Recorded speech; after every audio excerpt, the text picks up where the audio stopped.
고요한 새벽, 온 세상이 아직 깊은 잠에 빠져 있는 시간. 동쪽 하늘이 옅은 먹빛에서 서서히 푸른빛으로 물들어갈 무렵, 한 수행자는 묵묵히 새벽 예불과 명상을 마칩니다. 그리고 오늘 그의 곁에는 특별한 길동무가 함께합니다. 이 이야기가 당신의 마음에 작은 울림을 준다면 소중한 이들과 나누어 지혜의 빛을 함께 밝혀주시길 바랍니다. 당신의 나눔이 누군가에게는 따뜻한 등불이 될 수 있습니다. 여름의 낮은 뜨겁기에 해가 채 뜨기 전인 이른 아침의 상쾌한 공기를 가르며 두 사람은 산책길에 나섭니다. 오늘의 목적지는 단순한 산책로가 아닙니다. 수천 년, 아니 수억 년의 시간을 품고 있는 역사의 현장, 바로 천전리 각석과 반구대 암각화입니다. 수련원에서 차로 20여 분을 달려 도착한 천전리. 계곡을 가로지르는 다리를 건너자 거대한 바위가 병풍처럼 펼쳐집니다. 그 바위의 표면에는 마치 외계의 언어처럼 보이는 기하학적인 무늬들과 그림, 그리고 낯익은 한자들이 빼곡히 새겨져 있습니다. 처음 보는 신비로운 광경에 방문객이 감탄하자 스님이 조용히 입을 엽니다. 이것은 국보로 지정된 천전리 각석입니다. 자세히 들여다보세요. 이쪽에는 동그라미, 세모 같은 추상적인 문양이 새겨져 있는데 이는 선사시대 우리 조상들이 남긴 기도의 흔적입니다. 풍요와 안녕을 바라는 그들의 간절한 마음이 담겨 있지요. 그리고 그 아래쪽에는 신라시대 화랑들이 남긴 글자들이 보입니다. 신라의 전성기를 이끈 진흥왕께서 어린 시절 어머니와 함께 이곳에 다녀가신 것을 기념하는 내용도 새겨져 있지요. 하나의 바위 위에 선사시대와 역사시대가 공존하는 모습. 이는 마치 시간의 켜가 겹겹이 쌓인 거대한 책과도 같았습니다. 수천 년의 세월을 뛰어넘어 여러 시대의 사람들이 같은 공간에 자신들의 흔적을 남겼다는 사실은 경이로움 그 자체였습니다. 스님은 강 반대편을 가리켰습니다. 저쪽을 보시지요. 저 너럭바위 위에는 더 오래된 시간의 흔적이 남아 있습니다. 일행이 강을 건너자 거대한 공룡의 발자국들이 선명하게 모습을 드러냈습니다. 약 1억 년 전 이곳이 아직 따뜻한 호숫가였을 시절 거대한 공룡들이 유유히 걸어 다녔던 흔적입니다. 스님은 옅은 미소를 지으며 말했습니다.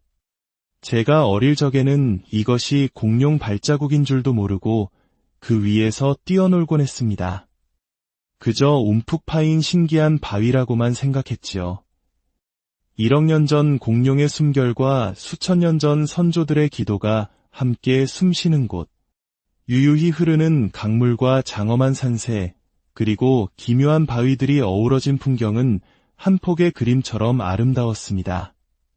상쾌한 아침 공기를 마시며 계곡을 따라 산길을 오르니 어느덧 오늘의 두 번째 목적지인 반구대 암각화에 도착했습니다. 강 건너편 거대한 절벽, 바로 저곳에 인류의 위대한 유산이 새겨져 있습니다.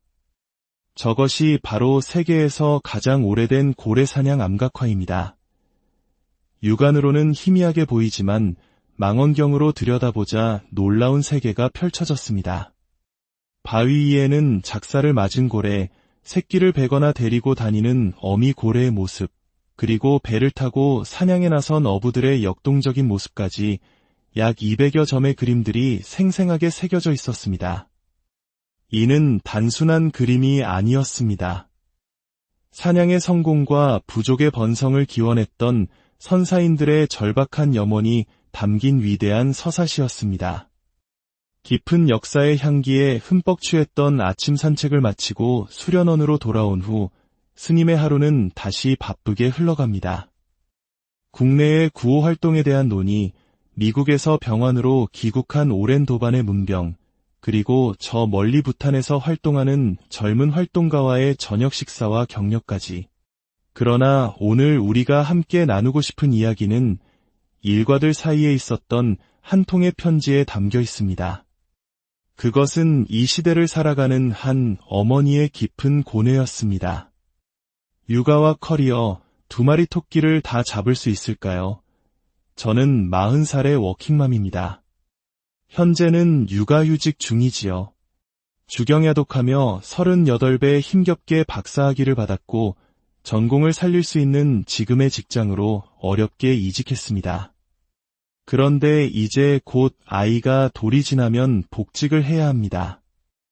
이렇게 어린아기를 어린이집에 하루 종일 맡겨두고 일터로 나가는 것이 마음에 걸립니다. 특히 3살까지는 아이를 최우선으로 두라는 스님의 말씀을 들은 후로는 고민이 더욱 깊어집니다. 그렇다고 어렵게 얻은 직장과 커리어를 포기하기는 너무나 아쉽습니다. 임신 5개월 차에 이직해 실질적으로는 4개월밖에 일하지 못하고 출산휴가에 들어갔기에 복직하면 누구보다 빨리 업무에 적응하고 성과를 내야 한다는 압박감도 큽니다. 재택근무나 단축근무도 어려운 상황입니다. 어떻게 하면 육아와 일, 이 두 마리 토끼를 모두 잡을 수 있을까요? 지혜를 구합니다. 이 질문은 비단 한 사람의 고민이 아닐 것입니다. 오늘날 대한민국을 살아가는 수많은 어머니들의 마음속에 자리한 묵직한 화두일 것입니다. 우리 사회는 여성에게 높은 학문적 성취와 사회적 성공을 기대하는 동시에 희생적인 어머니라는 전통적인 역할을 요구하곤 합니다. 이 무거운 짐 앞에서 한 스님은 이렇게 답합니다. 두 마리 토끼를 어떻게 다 잡겠습니까? 한 마리를 잡으려 하면 다른 한 마리를 놓치고 욕심을 내어 둘 다 잡으려 하면 결국 둘 다 놓치는 것이 세상의 이치입니다. 중요한 것은 선택과 그 선택에 따르는 책임을 기꺼이 받아들이는 마음가짐입니다. 직장을 선택한다면 아이가 엄마와 충분한 시간을 보내지 못해 정서적으로 불안정해질 수 있는 가능성을 받아들여야 합니다. 이것은 죄를 짓는 것이 아닙니다. 죄책감을 가질 필요는 없지만 그 현실을 있는 그대로 인정해야 합니다. 반대로 아이와의 안정적인 애착 형성을 더 소중하게 여긴다면 직장에서의 승진이나 경력 단절과 같은 불이익을 감수해야 합니다. 어렵게 생각할 것 없습니다. 갓 태어난 아기는 엄마가 전적으로 돌보는 것이 자연의 이치이며 인간의 도리를 넘어선 생명의 도리입니다. 3살 버릇 80까지 간다는 우리 속담은 괜히 나온 말이 아닙니다. 현대 뇌과학에서도 만 3세까지 인간의 뇌가 폭발적으로 성장하며 이때 형성된 자아와 정서적 안정감이 평생을 좌우한다고 밝혀졌습니다. 이 시기에 충분한 사랑과 돌봄을 받지 못하면 평생 무의식적인 불안과 결핍감에 시달릴 수 있습니다. 그래서 부모가 아이를 낳았다면 최소 3년은 따뜻하게 보살펴 안정적인 자아를 형성해주는 것이 부모의 가장 큰 역할이자 의무라고 강조하는 것입니다. 물론 여기서 엄마란 단순히 아이를 낳은 생물학적 존재만을 의미하지 않습니다. 아이에게 엄마는 곧 세상입니다. 만약 엄마가 심리적으로 불안하거나 정신적인 어려움이 있다면 차라리 안정된 심리를 가진 다른 양육자가 돌보는 것이 나을 수도 있습니다. 중요한 것은 누가 키우느냐가 아니라 어떻게 안정적이고 따뜻한 환경을 제공해 주느냐입니다. 아이는 자신을 길러준 사람을 엄마로 기억합니다. 내가 품에 안고 키웠다면 설령 병원에서 아이가 바뀌었을지라도 그 아이는 온전히 내 아이인 것입니다. 질문자께서 박사학위를 받고 소중한 직장을 얻은 한 여성으로서의 성취를 지키고 싶은 마음은 충분히 이해됩니다. 하지만 갓난아기에게 엄마가 박사인 것은 아무런 의미가 없습니다. 아기에게 가장 중요한 존재는 세상 그 무엇보다 자신을 따뜻하게 품에 안고 보살펴주는 존재입니다. 저는 여성의 입장이 아니라 아직 말을 하지 못하는 아기의 입장을 대변해서 말씀드리는 것입니다. 만약 질문자께서 온전히 아기의 입장이 되어본다면 내 처지가 곤란하다는 말은 차마 할 수 없게 될 것입니다. 마땅히 아기를 키우는 것을 우선하게 되니 질문 자체가 사라지는 것이지요. 하지만 지금 질문자는 아기만이 아니라 나의 입장도 중요합니다. 내가 어떻게 딴 박사인데, 내가 어떻게 얻은 직장인데 이 기회를 포기할 수 있는가 하는 마음 충분히 이해합니다. 그렇다면 아이가 보게 될 약간의 손실을 감수해야 합니다. 그리고 훗날 아이가 잘 크면 다행이고, 혹여 아이에게 어떤 문제가 생기더라도 아이를 탓해서는 안 됩니다. 그저 엄마가 미안하다. 엄마도 내 삶을 살아가려다 보니 너에게 온전히 정성을 쏟지 못했구나 하고 그 결과를 온전히 받아들여야 합니다. 돈을 빌려 쓰고 이자를 갚는 것처럼 선택에 대한 책임을 지는 것입니다. 이런 관점을 가지면 괴로울 것이 없습니다. 옛날 우리 어머니들은 아기를 등에 업고 밭일도 하고 장사도 했습니다. 그것은 아이와 떨어진 것이 아닙니다. 먹고 살기 위해 어쩔 수 없이 일터에 나갔지만 마음과 몸은 항상 아이와 함께였던 것입니다.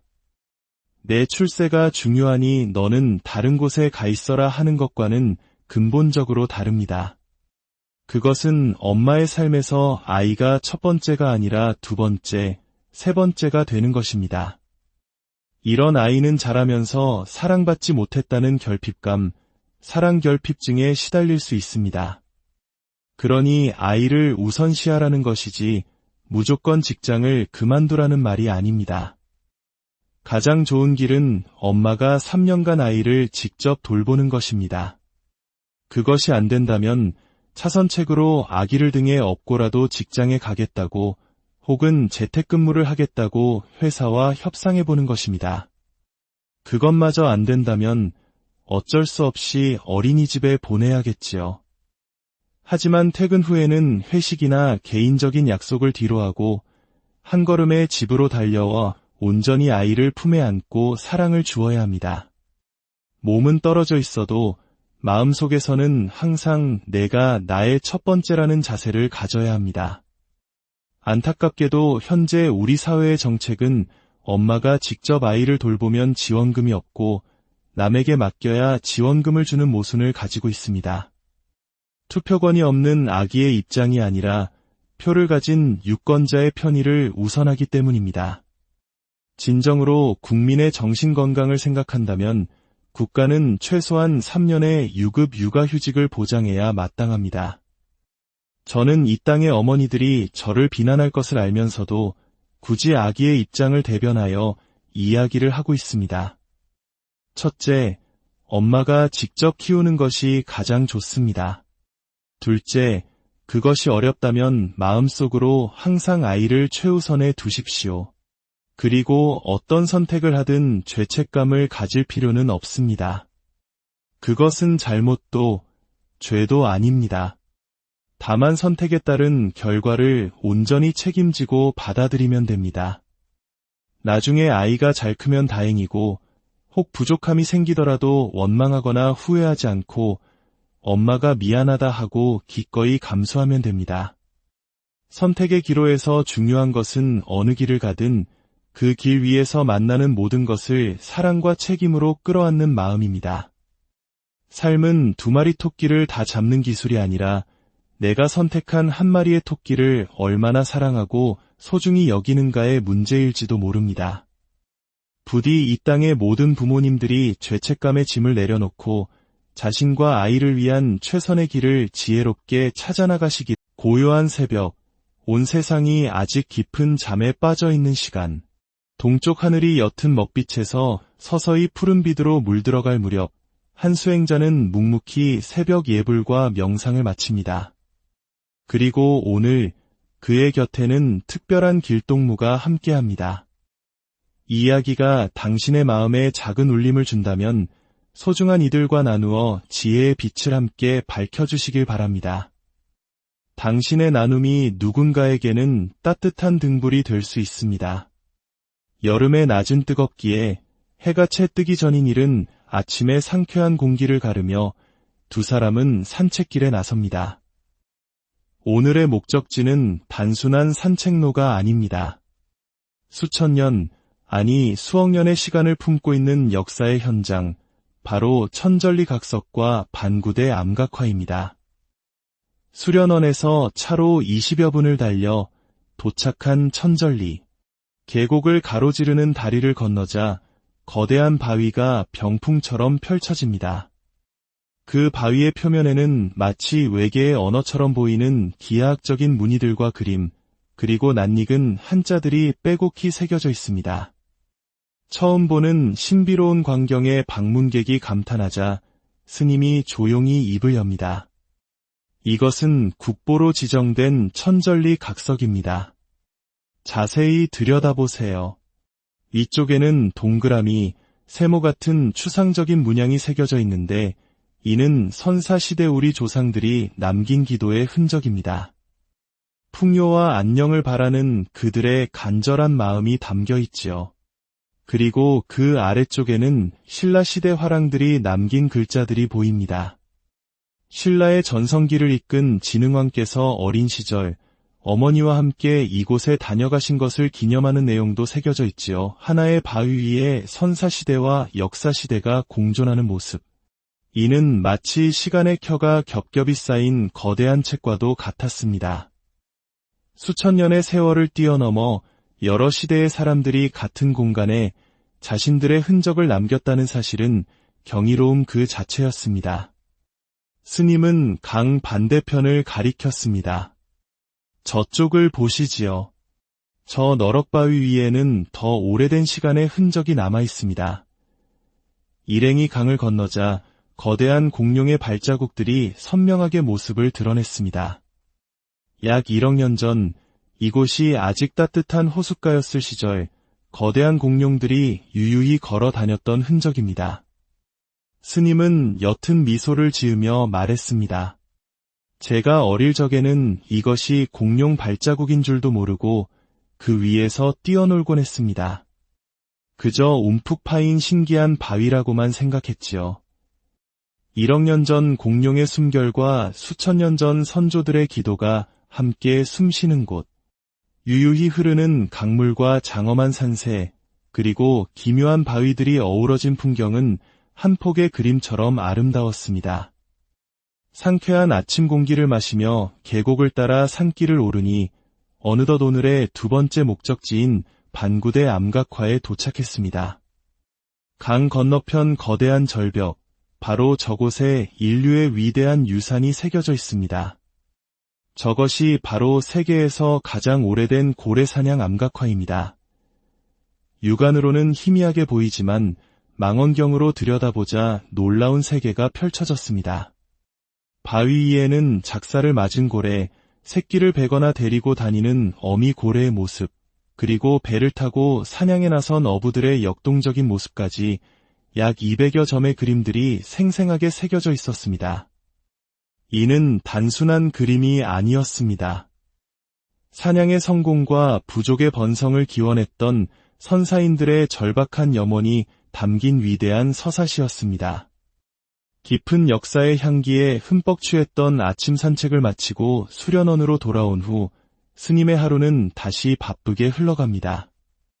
국내의 구호 활동에 대한 논의, 미국에서 병환으로 귀국한 오랜 도반의 문병, 그리고 저 멀리 부탄에서 활동하는 젊은 활동가와의 저녁 식사와 격려까지.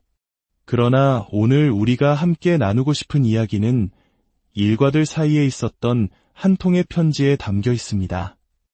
그것은 이 시대를 살아가는 한 어머니의 깊은 고뇌였습니다. 육아와 커리어, 2마리 토끼를 다 잡을 수 있을까요? 저는 40살의 워킹맘입니다. 현재는 육아휴직 중이지요. 주경야독하며 38배 힘겹게 박사학위를 받았고 전공을 살릴 수 있는 지금의 직장으로 어렵게 이직했습니다. 그런데 이제 곧 아이가 돌이 지나면 복직을 해야 합니다. 이렇게 어린 아기를 어린이집에 하루 종일 맡겨두고 일터로 나가는 것이 마음에 걸립니다. 특히 3살까지는 아이를 최우선으로 두라는 스님의 말씀을 들은 후로는 고민이 더욱 깊어집니다. 그렇다고 어렵게 얻은 직장과 커리어를 포기하기는 너무나 아쉽습니다. 임신 5개월 차에 이직해 실질적으로는 4개월밖에 일하지 못하고 출산휴가에 들어갔기에 복직하면 누구보다 빨리 업무에 적응하고 성과를 내야 한다는 압박감도 큽니다. 재택근무나 단축근무도 어려운 상황입니다. 어떻게 하면 육아와 일, 이 두 마리 토끼를 모두 잡을 수 있을까요? 지혜를 구합니다. 이 질문은 비단 한 사람의 고민이 아닐 것입니다. 오늘날 대한민국을 살아가는 수많은 어머니들의 마음속에 자리한 묵직한 화두일 것입니다.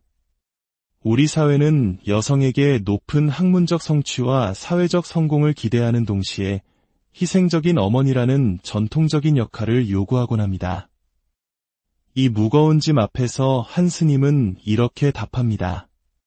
두 마리 토끼를 어떻게 다 잡겠습니까?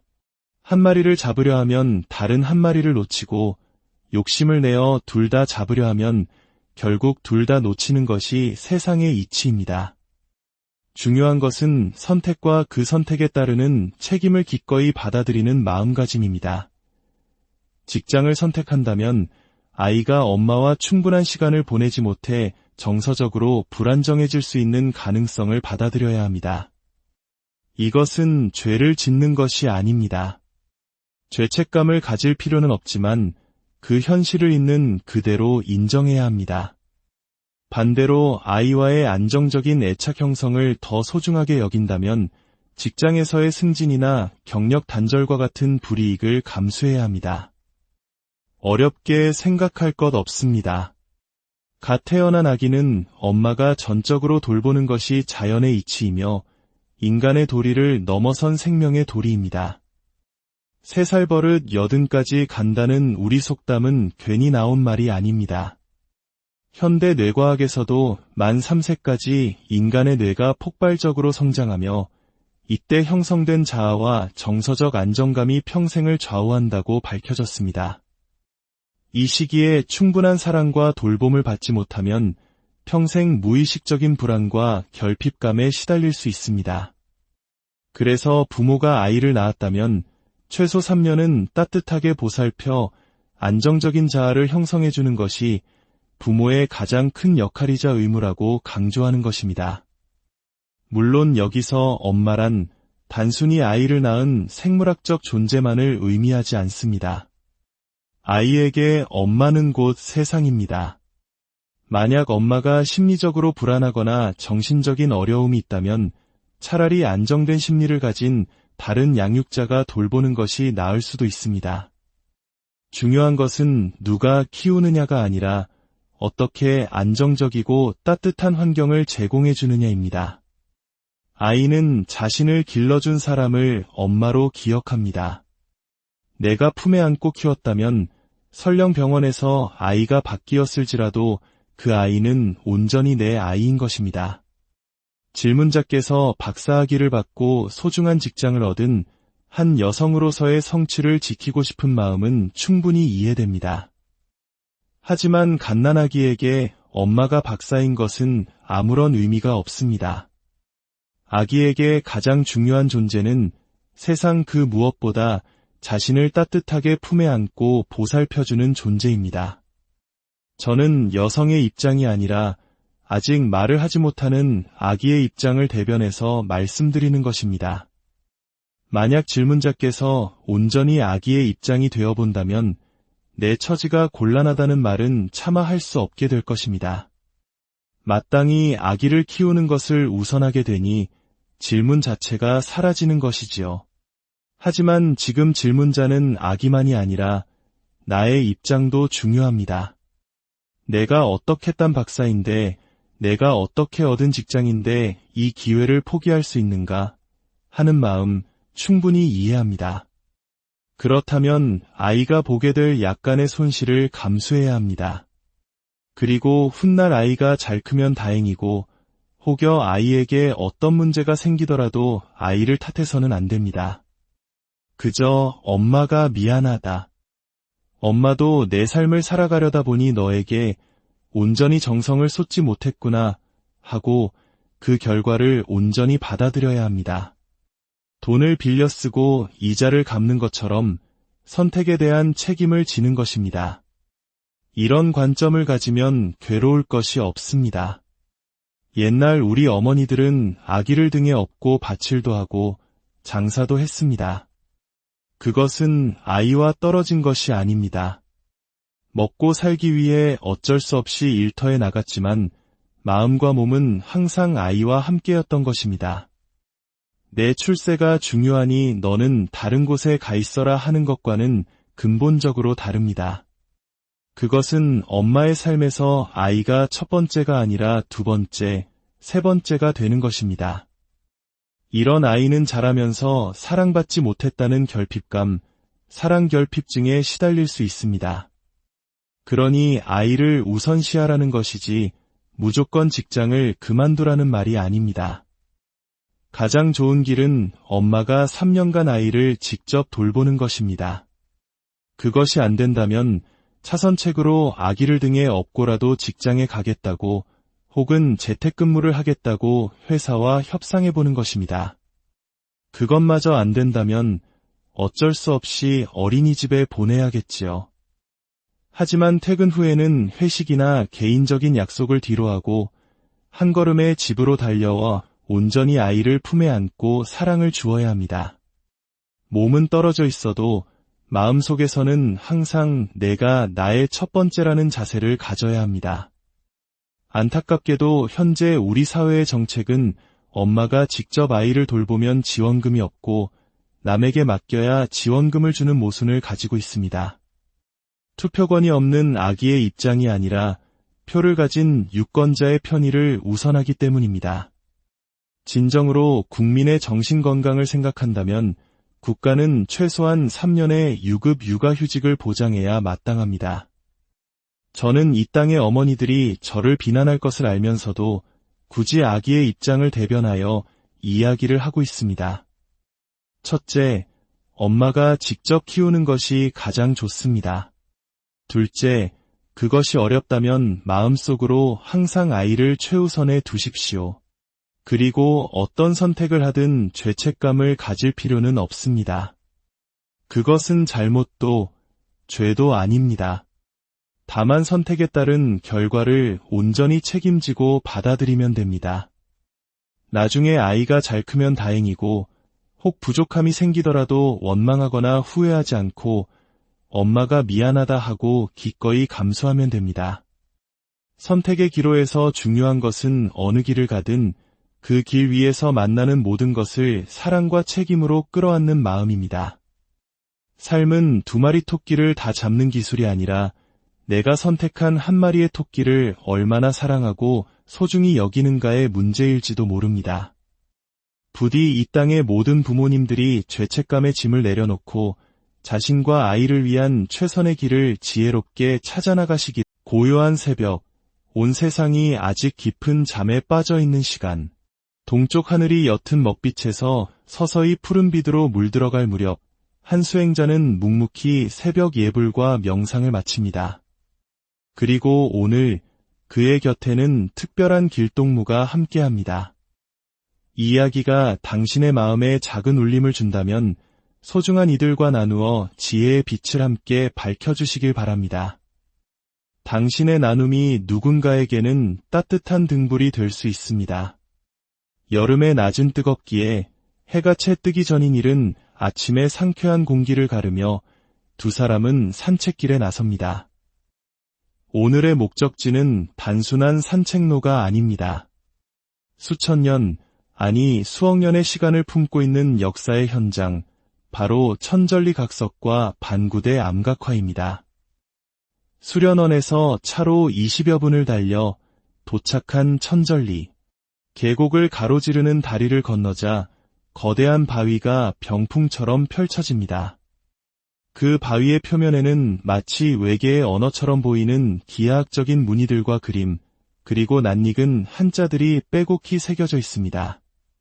처음 보는 신비로운 광경에 방문객이 감탄하자 스님이 조용히 입을 엽니다. 이것은 국보로 지정된 천전리 각석입니다. 자세히 들여다보세요. 위쪽에는 동그라미, 세모 같은 추상적인 문양이 새겨져 있는데 이는 선사시대 우리 조상들이 남긴 기도의 흔적입니다. 풍요와 안녕을 바라는 그들의 간절한 마음이 담겨 있지요. 그리고 그 아래쪽에는 신라시대 화랑들이 남긴 글자들이 보입니다. 신라의 전성기를 이끈 진흥왕께서 어린 시절 어머니와 함께 이곳에 다녀가신 것을 기념하는 내용도 새겨져 있지요. 하나의 바위 위에 선사시대와 역사시대가 공존하는 모습. 이는 마치 시간의 켜가 겹겹이 쌓인 거대한 책과도 같았습니다.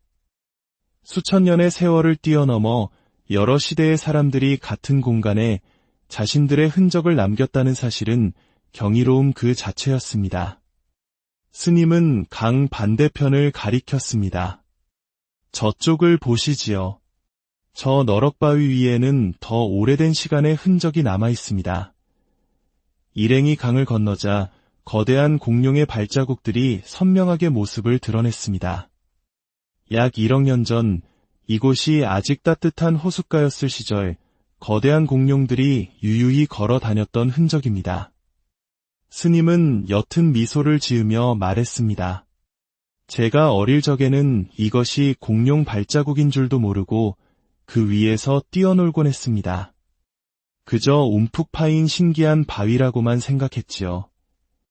1억 년 전 공룡의 숨결과 수천 년 전 선조들의 기도가 함께 숨쉬는 곳, 유유히 흐르는 강물과 장엄한 산세, 그리고 기묘한 바위들이 어우러진 풍경은 한 폭의 그림처럼 아름다웠습니다. 상쾌한 아침 공기를 마시며 계곡을 따라 산길을 오르니 어느덧 오늘의 두 번째 목적지인 반구대 암각화에 도착했습니다. 강 건너편 거대한 절벽, 바로 저곳에 인류의 위대한 유산이 새겨져 있습니다. 저것이 바로 세계에서 가장 오래된 고래사냥 암각화입니다. 육안으로는 희미하게 보이지만 망원경으로 들여다보자 놀라운 세계가 펼쳐졌습니다. 바위 위에는 작사를 맞은 고래, 새끼를 베거나 데리고 다니는 어미 고래의 모습, 그리고 배를 타고 사냥에 나선 어부들의 역동적인 모습까지 약 200여 점의 그림들이 생생하게 새겨져 있었습니다. 이는 단순한 그림이 아니었습니다. 사냥의 성공과 부족의 번성을 기원했던 선사인들의 절박한 염원이 담긴 위대한 서사시였습니다. 깊은 역사의 향기에 흠뻑 취했던 아침 산책을 마치고 수련원으로 돌아온 후 스님의 하루는 다시 바쁘게 흘러갑니다. 국내의 구호 활동에 대한 논의, 미국에서 병환으로 귀국한 오랜 도반의 문병, 그리고 저 멀리 부탄에서 활동하는 젊은 활동가와의 저녁 식사와 격려까지. 그러나 오늘 우리가 함께 나누고 싶은 이야기는 일과들 사이에 있었던 한 통의 편지에 담겨 있습니다. 그것은 이 시대를 살아가는 한 어머니의 깊은 고뇌였습니다. 육아와 커리어, 두 마리 토끼를 다 잡을 수 있을까요? 저는 40살의 워킹맘입니다. 현재는 육아휴직 중이지요. 주경야독하며 38배 힘겹게 박사학위를 받았고 전공을 살릴 수 있는 지금의 직장으로 어렵게 이직했습니다. 그런데 이제 곧 아이가 돌이 지나면 복직을 해야 합니다. 이렇게 어린아기를 어린이집에 하루 종일 맡겨두고 일터로 나가는 것이 마음에 걸립니다. 특히 3살까지는 아이를 최우선으로 두라는 스님의 말씀을 들은 후로는 고민이 더욱 깊어집니다. 그렇다고 어렵게 얻은 직장과 커리어를 포기하기는 너무나 아쉽습니다. 임신 5개월 차에 이직해 실질적으로는 4개월밖에 일하지 못하고 출산휴가에 들어갔기에 복직하면 누구보다 빨리 업무에 적응하고 성과를 내야 한다는 압박감도 큽니다. 재택근무나 단축근무도 어려운 상황입니다. 어떻게 하면 육아와 일, 이 두 마리 토끼를 모두 잡을 수 있을까요? 지혜를 구합니다. 이 질문은 비단 한 사람의 고민이 아닐 것입니다. 오늘날 대한민국을 살아가는 수많은 어머니들의 마음속에 자리한 묵직한 화두일 것입니다. 우리 사회는 여성에게 높은 학문적 성취와 사회적 성공을 기대하는 동시에 희생적인 어머니라는 전통적인 역할을 요구하곤 합니다. 이 무거운 짐 앞에서 한 스님은 이렇게 답합니다. 두 마리 토끼를 어떻게 다 잡겠습니까? 한 마리를 잡으려 하면 다른 한 마리를 놓치고 욕심을 내어 둘 다 잡으려 하면 결국 둘 다 놓치는 것이 세상의 이치입니다. 중요한 것은 선택과 그 선택에 따르는 책임을 기꺼이 받아들이는 마음가짐입니다. 직장을 선택한다면 아이가 엄마와 충분한 시간을 보내지 못해 정서적으로 불안정해질 수 있는 가능성을 받아들여야 합니다. 이것은 죄를 짓는 것이 아닙니다. 죄책감을 가질 필요는 없지만 그 현실을 있는 그대로 인정해야 합니다. 반대로 아이와의 안정적인 애착 형성을 더 소중하게 여긴다면 직장에서의 승진이나 경력 단절과 같은 불이익을 감수해야 합니다. 어렵게 생각할 것 없습니다. 갓 태어난 아기는 엄마가 전적으로 돌보는 것이 자연의 이치이며 인간의 도리를 넘어선 생명의 도리입니다. 3살 버릇 80까지 간다는 우리 속담은 괜히 나온 말이 아닙니다. 현대 뇌과학에서도 만 3세까지 인간의 뇌가 폭발적으로 성장하며 이때 형성된 자아와 정서적 안정감이 평생을 좌우한다고 밝혀졌습니다. 이 시기에 충분한 사랑과 돌봄을 받지 못하면 평생 무의식적인 불안과 결핍감에 시달릴 수 있습니다. 그래서 부모가 아이를 낳았다면 최소 3년은 따뜻하게 보살펴 안정적인 자아를 형성해주는 것이 부모의 가장 큰 역할이자 의무라고 강조하는 것입니다. 물론 여기서 엄마란 단순히 아이를 낳은 생물학적 존재만을 의미하지 않습니다. 아이에게 엄마는 곧 세상입니다. 만약 엄마가 심리적으로 불안하거나 정신적인 어려움이 있다면 차라리 안정된 심리를 가진 다른 양육자가 돌보는 것이 나을 수도 있습니다. 중요한 것은 누가 키우느냐가 아니라 어떻게 안정적이고 따뜻한 환경을 제공해 주느냐입니다. 아이는 자신을 길러준 사람을 엄마로 기억합니다. 내가 품에 안고 키웠다면 설령 병원에서 아이가 바뀌었을지라도 그 아이는 온전히 내 아이인 것입니다.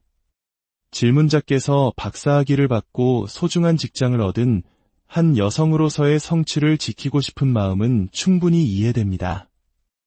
하지만 갓난아기에게 엄마가 박사인 것은 아무런 의미가 없습니다. 아기에게 가장 중요한 존재는 세상 그 무엇보다 자신을 따뜻하게 품에 안고 보살펴주는 존재입니다. 저는 여성의 입장이 아니라 아직 말을 하지 못하는 아기의 입장을 대변해서 말씀드리는 것입니다. 만약 질문자께서 온전히 아기의 입장이 되어본다면 내 처지가 곤란하다는 말은 차마 할 수 없게 될 것입니다. 마땅히 아기를 키우는 것을 우선하게 되니 질문 자체가 사라지는 것이지요. 하지만 지금 질문자는 아기만이 아니라 나의 입장도 중요합니다. 내가 어떻게 딴 박사인데, 내가 어떻게 얻은 직장인데 이 기회를 포기할 수 있는가 하는 마음 충분히 이해합니다. 그렇다면 아이가 보게 될 약간의 손실을 감수해야 합니다. 그리고 훗날 아이가 잘 크면 다행이고 혹여 아이에게 어떤 문제가 생기더라도 아이를 탓해서는 안 됩니다. 그저 엄마가 미안하다. 엄마도 내 삶을 살아가려다 보니 너에게 온전히 정성을 쏟지 못했구나 하고 그 결과를 온전히 받아들여야 합니다. 돈을 빌려 쓰고 이자를 갚는 것처럼 선택에 대한 책임을 지는 것입니다.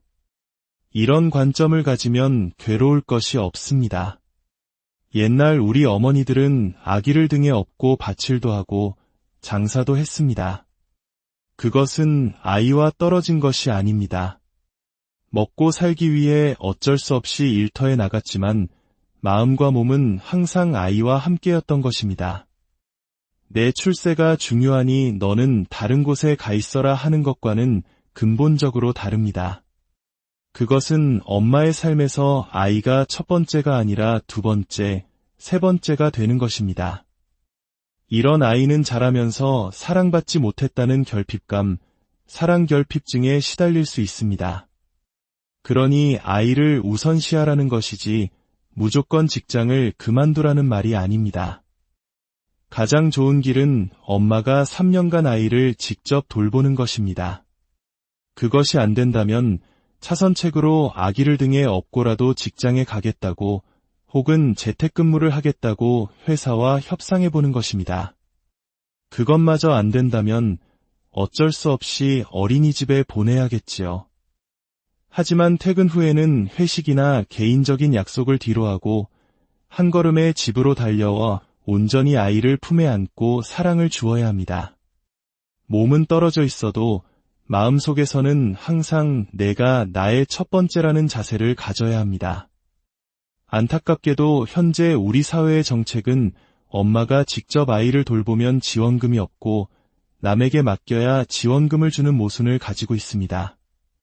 투표권이 없는 아기의 입장이 아니라 표를 가진 유권자의 편의를 우선하기 때문입니다. 진정으로 국민의 정신건강을 생각한다면 국가는 최소한 3년의 유급 육아휴직을 보장해야 마땅합니다. 저는 이 땅의 어머니들이 저를 비난할 것을 알면서도 굳이 아기의 입장을 대변하여 이야기를 하고 있습니다. 첫째, 엄마가 직접 키우는 것이 가장 좋습니다. 둘째, 그것이 어렵다면 마음속으로 항상 아이를 최우선에 두십시오. 그리고 어떤 선택을 하든 죄책감을 가질 필요는 없습니다. 그것은 잘못도, 죄도 아닙니다. 다만 선택에 따른 결과를 온전히 책임지고 받아들이면 됩니다. 나중에 아이가 잘 크면 다행이고, 혹 부족함이 생기더라도 원망하거나 후회하지 않고 엄마가 미안하다 하고 기꺼이 감수하면 됩니다. 선택의 기로에서 중요한 것은 어느 길을 가든 그 길 위에서 만나는 모든 것을 사랑과 책임으로 끌어안는 마음입니다. 삶은 두 마리 토끼를 다 잡는 기술이 아니라 내가 선택한 한 마리의 토끼를 얼마나 사랑하고 소중히 여기는가의 문제일지도 모릅니다.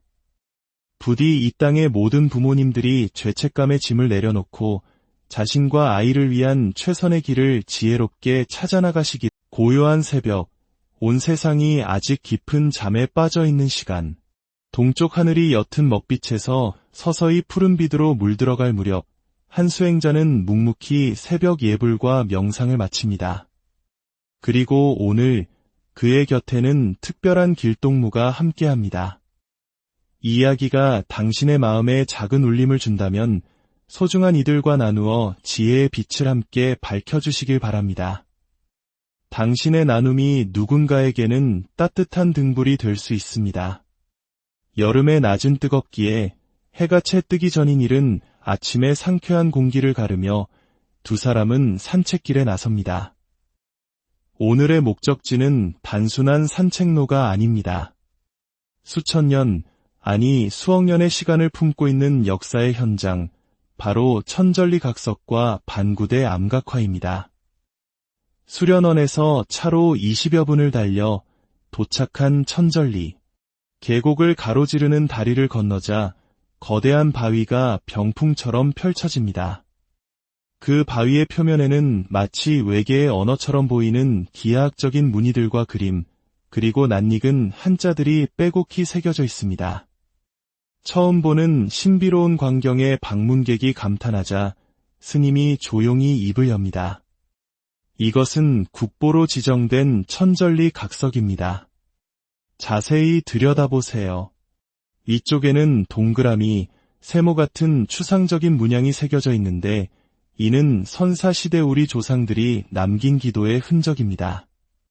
풍요와 안녕을 바라는 그들의 간절한 마음이 담겨 있지요. 그리고 그 아래쪽에는 신라시대 화랑들이 남긴 글자들이 보입니다.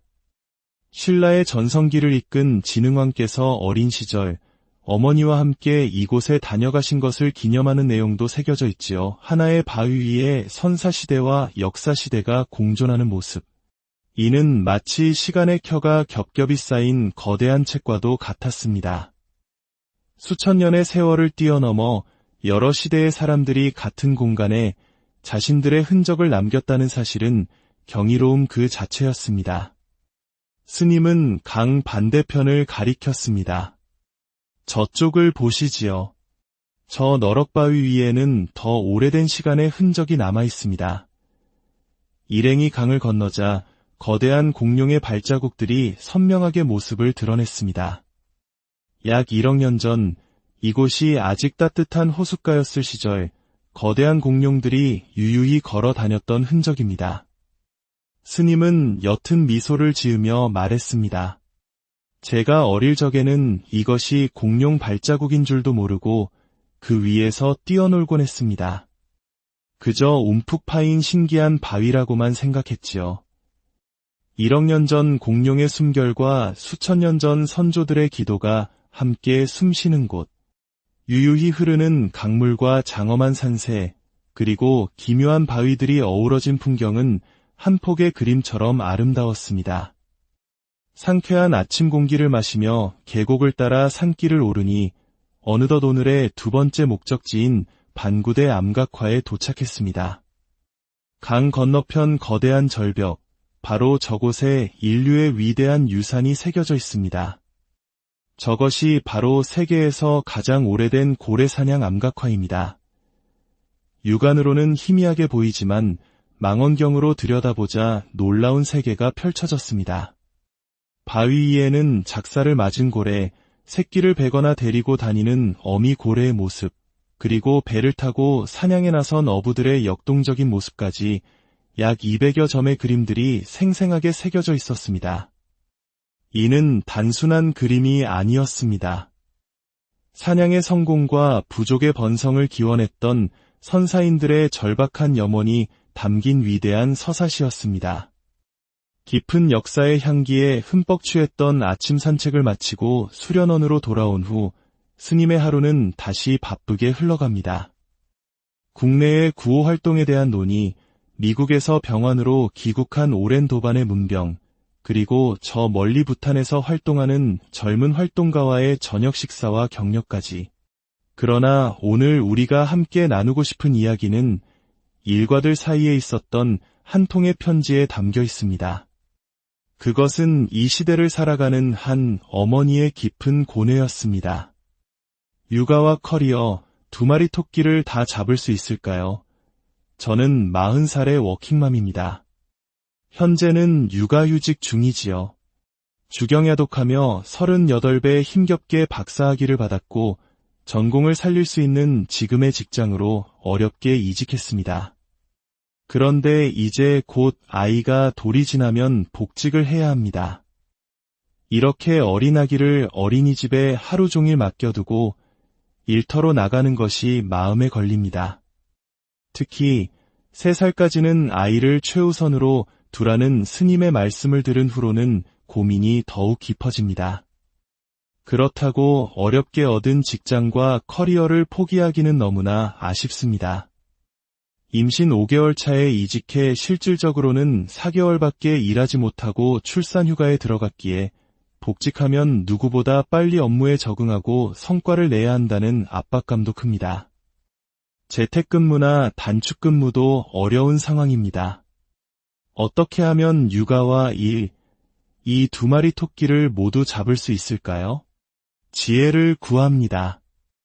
이 질문은 비단 한 사람의 고민이 아닐 것입니다. 오늘날 대한민국을 살아가는 수많은 어머니들의 마음속에 자리한 묵직한 화두일 것입니다. 우리 사회는 여성에게 높은 학문적 성취와 사회적 성공을 기대하는 동시에 희생적인 어머니라는 전통적인 역할을 요구하곤 합니다. 이 무거운 짐 앞에서 한 스님은 이렇게 답합니다. 2마리 토끼를 어떻게 다 잡겠습니까? 한 마리를 잡으려 하면 다른 한 마리를 놓치고 욕심을 내어 둘 다 잡으려 하면 결국 둘 다 놓치는 것이 세상의 이치입니다. 중요한 것은 선택과 그 선택에 따르는 책임을 기꺼이 받아들이는 마음가짐입니다. 직장을 선택한다면 아이가 엄마와 충분한 시간을 보내지 못해 정서적으로 불안정해질 수 있는 가능성을 받아들여야 합니다. 이것은 죄를 짓는 것이 아닙니다. 죄책감을 가질 필요는 없지만 그 현실을 있는 그대로 인정해야 합니다. 반대로 아이와의 안정적인 애착 형성을 더 소중하게 여긴다면 직장에서의 승진이나 경력 단절과 같은 불이익을 감수해야 합니다. 어렵게 생각할 것 없습니다. 갓 태어난 아기는 엄마가 전적으로 돌보는 것이 자연의 이치이며 인간의 도리를 넘어선 생명의 도리입니다.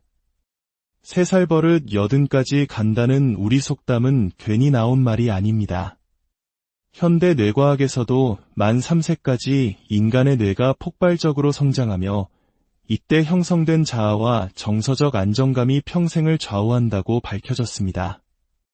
이 시기에 충분한 사랑과 돌봄을 받지 못하면 평생 무의식적인 불안과 결핍감에 시달릴 수 있습니다. 그래서 부모가 아이를 낳았다면 최소 3년은 따뜻하게 보살펴 안정적인 자아를 형성해주는 것이 부모의 가장 큰 역할이자 의무라고 강조하는 것입니다. 물론 여기서 엄마란 단순히 아이를 낳은 생물학적 존재만을 의미하지 않습니다. 아이에게 엄마는 곧 세상입니다. 만약 엄마가 심리적으로 불안하거나 정신적인 어려움이 있다면 차라리 안정된 심리를 가진 다른 양육자가 돌보는 것이 나을 수도 있습니다. 중요한 것은 누가 키우느냐가 아니라 어떻게 안정적이고 따뜻한 환경을 제공해 주느냐입니다. 아이는 자신을 길러준 사람을 엄마로 기억합니다. 내가 품에 안고 키웠다면 설령 병원에서 아이가 바뀌었을지라도 그 아이는 온전히 내 아이인 것입니다. 질문자께서 박사학위를 받고 소중한 직장을 얻은 한 여성으로서의 성취를 지키고 싶은 마음은 충분히 이해됩니다. 하지만 갓난아기에게 엄마가 박사인 것은 아무런 의미가 없습니다. 아기에게 가장 중요한 존재는 세상 그 무엇보다 자신을 따뜻하게 품에 안고 보살펴주는 존재입니다. 저는 여성의 입장이 아니라 아직 말을 하지 못하는 아기의 입장을 대변해서 말씀드리는 것입니다. 만약 질문자께서 온전히 아기의 입장이 되어본다면 내 처지가 곤란하다는 말은 차마 할 수 없게 될 것입니다. 마땅히 아기를 키우는 것을 우선하게 되니 질문 자체가 사라지는 것이지요. 하지만 지금 질문자는 아기만이 아니라 나의 입장도 중요합니다. 내가 어떻게 딴 박사인데, 내가 어떻게 얻은 직장인데 이 기회를 포기할 수 있는가 하는 마음 충분히 이해합니다. 그렇다면 아이가 보게 될 약간의 손실을 감수해야 합니다. 그리고 훗날 아이가 잘 크면 다행이고 혹여 아이에게 어떤 문제가 생기더라도 아이를 탓해서는 안 됩니다. 그저 엄마가 미안하다. 엄마도 내 삶을 살아가려다 보니 너에게 온전히 정성을 쏟지 못했구나 하고 그 결과를 온전히 받아들여야 합니다. 돈을 빌려 쓰고 이자를 갚는 것처럼 선택에 대한 책임을 지는 것입니다. 이런 관점을 가지면 괴로울 것이 없습니다.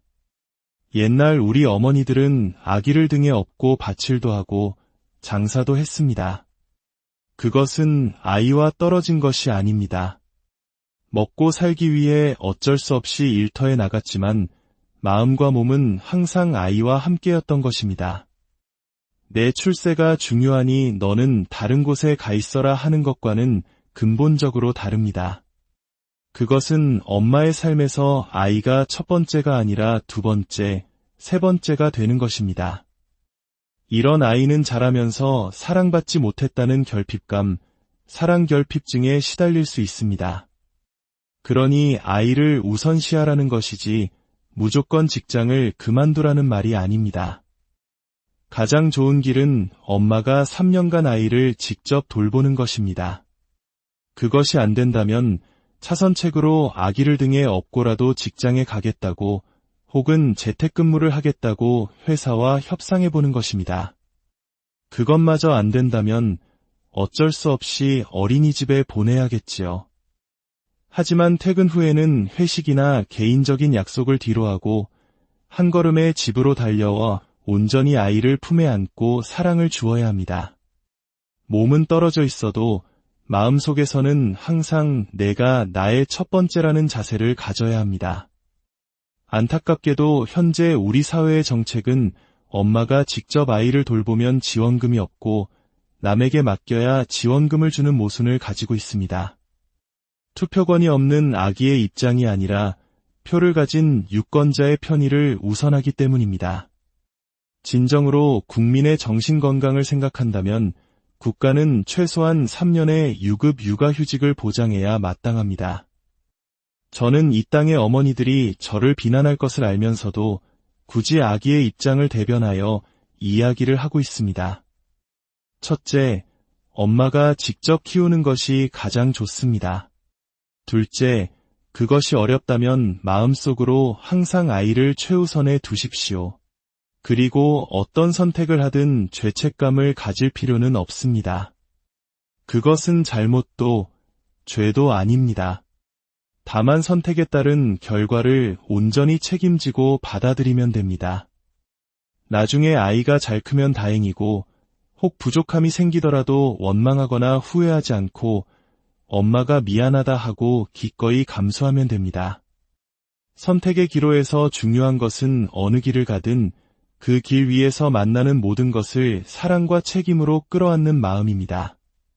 삶은 두 마리 토끼를 다 잡는 기술이 아니라 내가 선택한 한 마리의 토끼를 얼마나 사랑하고 소중히 여기는가의 문제일지도 모릅니다. 부디 이 땅의 모든 부모님들이 죄책감의 짐을 내려놓고 자신과 아이를 위한 최선의 길을 지혜롭게 찾아나가시기. 고요한 새벽, 온 세상이 아직 깊은 잠에 빠져 있는 시간, 동쪽 하늘이 옅은 먹빛에서 서서히 푸른 빛으로 물들어갈 무렵, 한 수행자는 묵묵히 새벽 예불과 명상을 마칩니다. 그리고 오늘 그의 곁에는 특별한 길동무가 함께합니다. 이 이야기가 당신의 마음에 작은 울림을 준다면 소중한 이들과 나누어 지혜의 빛을 함께 밝혀주시길 바랍니다. 당신의 나눔이 누군가에게는 따뜻한 등불이 될 수 있습니다. 여름의 낮은 뜨겁기에 해가 채 뜨기 전인 일은 아침에 상쾌한 공기를 가르며 두 사람은 산책길에 나섭니다. 오늘의 목적지는 단순한 산책로가 아닙니다. 수천 년, 아니 수억 년의 시간을 품고 있는 역사의 현장, 바로 천전리 각석과 반구대 암각화입니다. 수련원에서 차로 20여 분을 달려 도착한 천전리. 계곡을 가로지르는 다리를 건너자 거대한 바위가 병풍처럼 펼쳐집니다. 그 바위의 표면에는 마치 외계의 언어처럼 보이는 기하학적인 무늬들과 그림, 그리고 낯익은 한자들이 빼곡히 새겨져 있습니다. 처음 보는 신비로운 광경에 방문객이 감탄하자 스님이 조용히 입을 엽니다. 이것은 국보로 지정된 천전리 각석입니다. 자세히 들여다보세요. 이쪽에는 동그라미, 세모 같은 추상적인 문양이 새겨져 있는데 이는 선사시대 우리 조상들이 남긴 기도의 흔적입니다. 풍요와 안녕을 바라는 그들의 간절한 마음이 담겨 있지요. 그리고 그 아래쪽에는 신라시대 화랑들이 남긴 글자들이 보입니다. 신라의 전성기를 이끈 진흥왕께서 어린 시절 어머니와 함께 이곳에 다녀가신 것을 기념하는 내용도 새겨져 있지요. 하나의 바위 위에 선사시대와 역사시대가 공존하는 모습.